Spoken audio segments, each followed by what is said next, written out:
Hi, Ben. Thanks for coming to our school to speak to us, and thanks to GWYAF for making this all possible. I'm excited to finally see you in person, and I've been looking forward to asking you this question. Alrighty. I know, right? Do you believe that constitutional rights, such as the First Amendment, are natural and inalienable rights? If so, shouldn't they be applied to non-citizens? Also, will you please sign my yarmulke? So I'm happy to sign your yarmulke. So yes, so natural rights do exist for all people, but they have to be protected by governments. Right? We enshrine governments to protect those rights. This is the Lockean bargain. What Locke says is that these rights exist in a state of nature. You would have them without a government, and we create governments in order to protect those rights. But you have to make yourself subject to the government so that the government can protect those rights. So if the question is, do illegal immigrants have a right to free speech in the United States?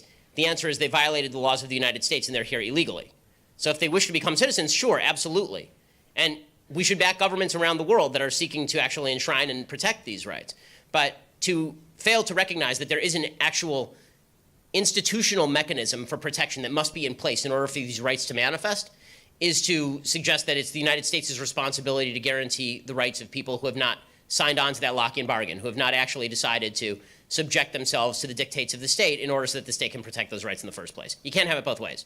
Right? You are giving power to the state to protect your rights. At the same time, that comes with the cost of you have to live under the laws of the state, which is why the Constitution is replete with all sorts of language like subject to the jurisdiction thereof.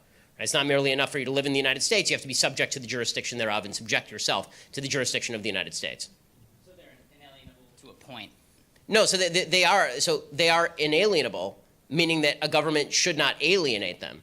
But it is also true that you have to make that trade with the government. So if you want to be in a state of nature, they're inalienable. But if you want to take the benefits of the United States and living in the United States, then you have to sign on to the bargain in order for you to get the benefit.